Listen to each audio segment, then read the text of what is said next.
فرزانہ ابھی 5 ہی برس کی تھی کہ اس کی والدہ کا انتقال ہو گیا۔ وقت اور حالات کو مد نظر رکھتے ہوئے اس کے والد شوکت صاحب نے دوسری شادی کر لی، جو پیشے سے ایک وکیل تھے۔ اب فرزانہ کی پرورش کا ذمہ اس کی سوتیلی ماں کے سر آ گرا، مگر وہ فرزانہ کی دیکھ بھال کرنے میں بالکل بھی ایمانداری سے کام نہیں لیتی تھی۔ نتیجہ کمی کو مہار ننھی فرزانہ بھوکی ہی سو جایا کرتی تھی۔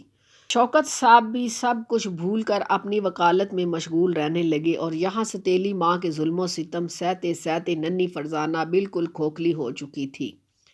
وقت گزرتا گیا۔ ایک روز شوکت صاحب کے گھر نئے مہمان کی آمد ہوئی۔ مہمان فرزانہ کا سوتیلا بھائی تھا۔ اس کی ولادت کی خوشی میں پورے گھر کو روشن کر دیا گیا۔ اس کے گھر پر تقریب کا انعقاد کیا گیا، جس میں شہر کے معزز افراد اور محلے کے لوگ بھی شریک ہوئے۔ سب کے تن پر اچھے لباس تھے، مگر ننھی فرزانہ پھٹے پرانے کپڑوں میں تھی۔ شوکت صاحب مہمانوں کی خاطرداری میں مصروف تھے۔ بیچاری فرزانہ گھر کے ایک گوشے میں بیٹھ کر اپنی ماں کی تصویر دیکھتی اور کہتی، امی جب آپ تھیں تو اپنے ہاتھوں سے کھانا کھلایا کرتی تھی، میرے تن پر کپڑے بالکل صاف رہا کرتے تھے، اب کپڑے بھی خود دھوتی ہوں، کھانا بھی خود ہی کھانا پڑتا ہے۔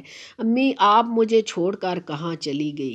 کیا آپ کو نہیں دکھتا کہ نئی امی مجھے بالکل بھی پیار نہیں کرتی؟ جب آپ تھی تو ابو بھی مجھے سینے سے لگا کر پیار کرتے تھے، اب تو وہ میری خیریت تک دریافت نہیں کرتے ہیں۔ امی جان آپ لوٹ کر کیوں نہیں آ جاتی؟ مجھے بھی اپنے ساتھ لے جائیں۔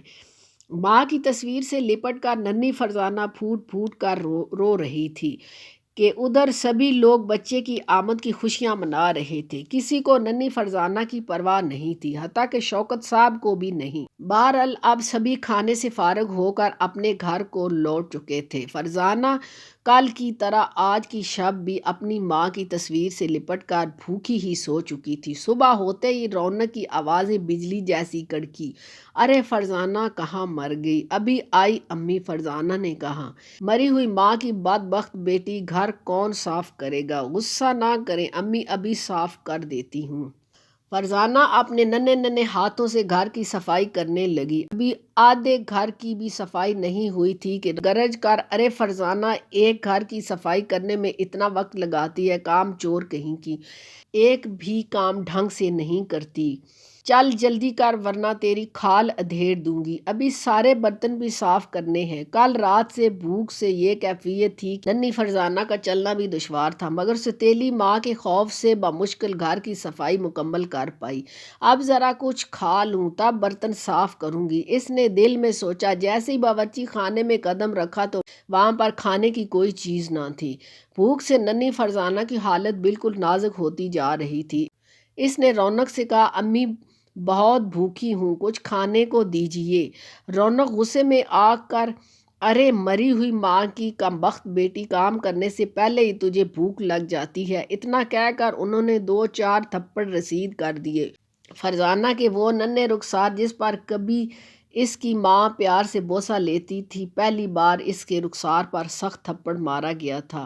بیچاری کی آنکھوں سے موتی کی مانند آنسو ٹپک رہے تھے۔ روتے روتے اس نے سارے برتنوں کی صفائی کر دی، مگر بھوک مٹانے کو روٹی اب بھی میسر نہیں ہو سکی تھی۔ شوکت صاحب ناشتے سے فارغ ہو کر ایک مقدمے کے سلسلے میں نکل رہے تھے، تبھی فرزانہ نے پکارا، ابو، لیکن وہ بے نیاز ہو کر وہاں سے گزر گئے۔ اب بھوک پوری طرح ننھی فرزانہ پر غالب ہو رہی تھی، چنانچہ اس نے پھر کہا، امی کچھ کھانے کو دے دیجیے۔